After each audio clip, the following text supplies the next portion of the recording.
qué? ¿Cuál es la importancia del ahorro? ¿Qué consideras tú que es lo más importante y por qué deberíamos ahorrar? Una pregunta tan importante y tan simple. Bueno, en mi opinión, el ahorro es la base o los cimientos de la estructura financiera de cualquier household, de cualquier casa. Entonces, efectivamente, no podemos hablar de finanzas sin hablar de ahorros. Lo que pasa es que muchas veces dejamos el ahorro de último y entramos en una sobrecompensación donde queremos ahorrar demasiado. Y el otro día escuchaba este refrán y me pareció muy adecuado. Es no se puede construir una casa empezando por el tejado. Tenemos que empezar por las bases para que todo lo que vayamos creciendo, todo lo que vayamos haciendo, tenga bases sólidas y que en el futuro puedan ser de nuestro disfrute. Genial. ¿Cuáles serían entonces esas señales para saber si alguien realmente está ahorrando en exceso?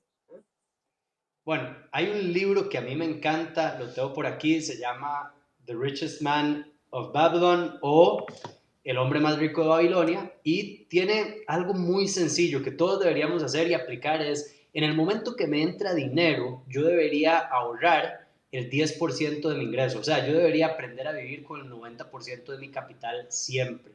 Si yo hago eso de primero, en vez de dejarlo para el final, va a ser muy sencillo, pero también me va a ayudar a no excederme en cuanto a ahorrar. ¿Qué quiere decir esto? Que si yo seteo desde el inicio un monto fijo de ahorro, un monto porcentual de mis ingresos, pues ya sé cuánto tengo que ahorrar mes con mes. Si al contrario estoy ahorrando más que eso, significa que hay un error en mi cálculo.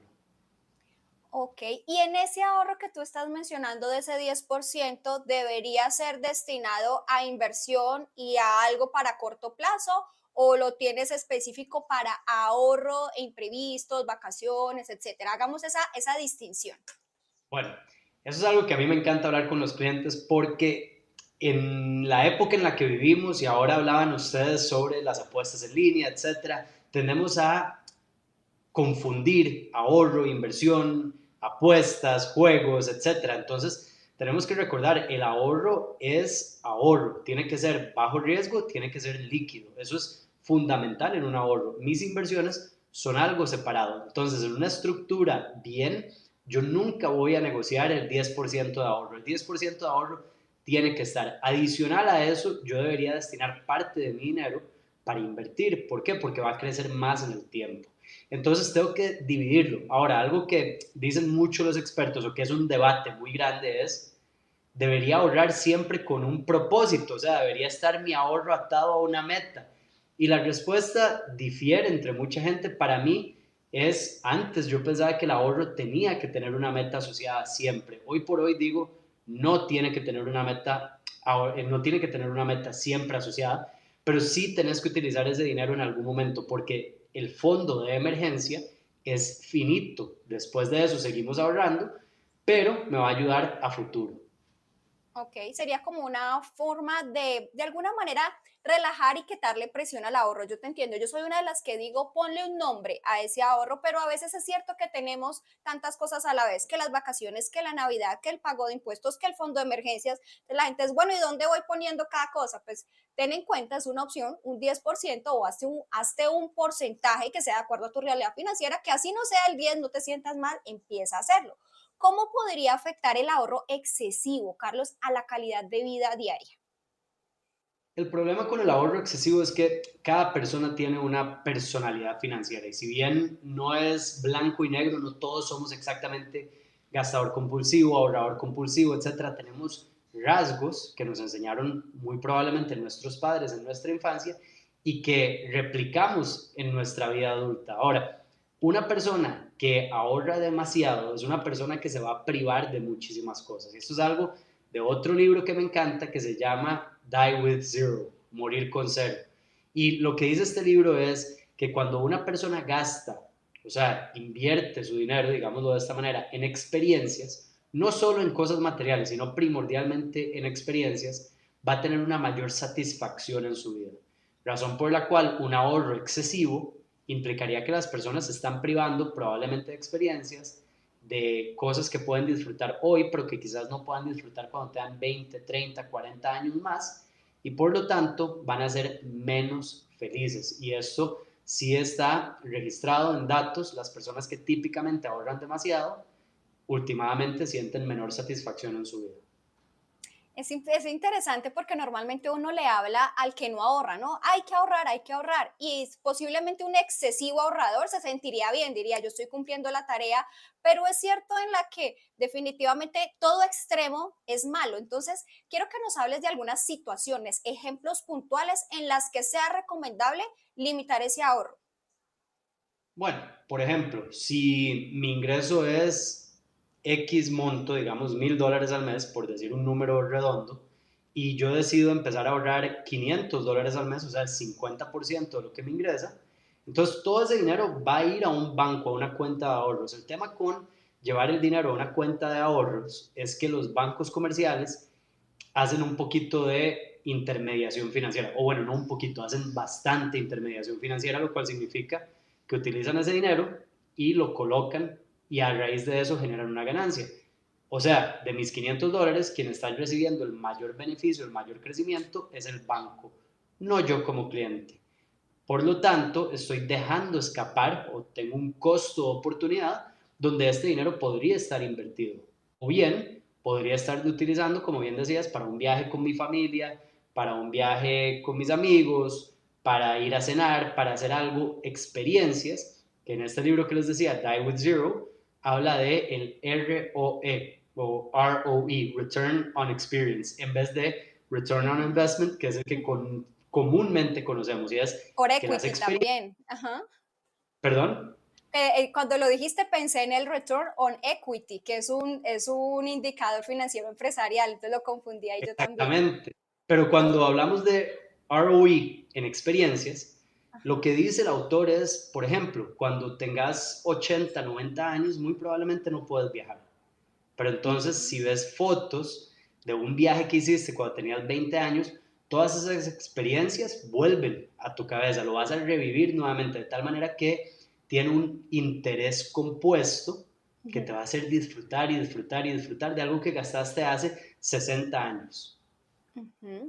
Me encanta porque aquí estamos tocando un tema que tiene que ver mucho también con esa mentalidad de abundancia, ¿no? De cómo con lo que tengo puedo suplir varias áreas de la vida. Entonces, cuando hablamos de ese equilibrio, esa armonía que todos los seres humanos deberíamos tener financieramente hablando, no es solamente se vive para ganar en dinero y gastar y no solamente lo que tengo lo ahorro y lo pongo en el largo plazo, también esas experiencias que ahorran. Entonces, ¿cómo se puede encontrar ese correcto equilibrio? Y pienso que ese correcto equilibrio, más que monetario, es algo de mentalidad que tiene que ver mucho entre ahorrar y disfrutar el presente. ¿Cómo hacer ese justo balance? El ahorro es un hábito. Como cualquier cosa, si yo aprendo a hacerlo joven o pequeño, se me va a hacer muchísimo más sencillo en el futuro. Así que si desarrollamos ese hábito como lo primero que hacemos cuando me entra mi dinero, por ejemplo, a mí me pagaron el lunes tomé 10% de mi dinero, lo pasé a una cuenta que no la veo. Ese dinero va cero riesgo, no me está preocupando que gane mucho, etcétera. Estoy tranquilo con ese dinero. Luego voy a destinar parte de mi dinero a inversión en ese orden. Después de eso voy a cubrir mis gastos fijos, agua, luz, servicios, casa, transporte, etcétera. Y lo que me sobra, que típicamente según la regla 50-30-20, que no aplica para todo mundo, debería ser ese 30%, eso es ocio. Y como tal, yo debería gastarme hasta el último centavo. Y no tengo que sentir remordimiento por hacerlo por algo muy sencillo. Ya ahorré, ya invertí y ya cumplí mis gastos fijos. De tal manera que este dinero tengo que, como entendiendo que el dinero es energía, tengo que gastarme hasta el último centavo y luego volver a hacerlo en mi siguiente ciclo de pago. Y así de sencillo es, cuando lo hacemos con orden, más allá de establecer un presupuesto que es muy valioso, el orden en cómo hacemos las cosas cronológicamente nos da una libertad financiera impresionante. Sabes que yo tampoco soy de dictaminar tanto en porcentajes lo que tú dijiste, no le aplica a todo el mundo esa forma de organizar de 50-30-20, que es típica que uno la encuentra en los libros y muchos asesores financieros la mencionan, porque tristemente hay una realidad que en ese 50 podemos desconocer, es el nivel de deudas. Si el nivel de deudas te lleva a tener 30% de tus ingresos allí diluidos solamente pagando deudas, pues va a ser difícil poder hacer una buena distribución. Pero a eso vamos con el tema de la planificación. Y tiene que ver con que si yo no planifico y me quiero ir de vacaciones y lo hago con crédito, pues sí, estoy disfrutando de mi presente, pero si no lo hice con planificación, pues no hice nada. Yo a eso también le agrego mucho el tema del dar, me encanta hablar de eso porque viene a ti lo que tú decías, el dinero es energía, fluye y en la medida en que eso también se haga, claro, desde el corazón va a tener retribución. Y Carlitos, el contexto económico actual, lo que estamos viviendo hoy, ¿crees que afecta la necesidad de ahorrar más o menos? Bueno, hablando un poco sobre tasas de interés a nivel global, que venimos de una época de tasas de interés altas y que ahora están empezando a disminuir, no solo en Estados Unidos, sino en varios países del mundo. Básicamente pasamos del 2020 al 2024, buena parte del 2024, en un ambiente fenomenal para ahorrar. ¿Por qué? Porque la tasa de interés por tener mi dinero parqueado en un banco o en un producto de deuda pagaba muy bien y eso está muy bueno, lo teníamos que aprovechar. Ahora volvemos a una situación donde la tasa de interés empieza a disminuir y tenemos que empezar a buscar alternativas. Por ejemplo, en el 2020 a 2024 tuvimos cuentas de ahorro o cuentas de crédito que nos pagaban hasta un 4% anual, que para una cuenta de ahorro es altísimo. Eso es un muy buen momento para tener nuestro dinero ahí porque nos está generando mucho. Ahora, vuelvo y repito, el ahorro no busca o no debería buscar, nuestra motivación no debería ser buscar ganarle al ahorro. El ahorro es en No es caso de que correcto. me suceda algo y lo tenga disponible. Por eso es de la regla 50-30-20, lo único que yo no negocio con mis clientes es ese 10% de ahorro. Porque como bien decís, si estoy asesorando a una persona, puede ser una madre soltera de 35, 40 años, su realidad financiera es muy distinta a la de un joven de 20 años. Entonces no podemos decir todos entramos en el 50, 30, 20, pero lo que sí podemos hacer es definir un monto específico de ahorro todos los meses, aprender a vivir sin eso y en el futuro, ojalá tratar de crecer. Y veámoslo de esta manera. Si hoy me ganaba $1,000 al mes y ahorraba 100, cuando me gane 2,000, puedo ahorrar 200, pero mi disposable income o mi dinero disponible para gastarlo son bastante más. O sea, crecimos Ujú. en el doble igual. Entonces tenemos $2,800, perdón, $1,800 para gastar cuando antes teníamos 900. Así es. Bueno, Carlitos, como siempre, hablar contigo es súper enriquecedor. Cuéntanos en dónde podemos encontrarte, cuáles son tus redes para que la gente te pueda seguir.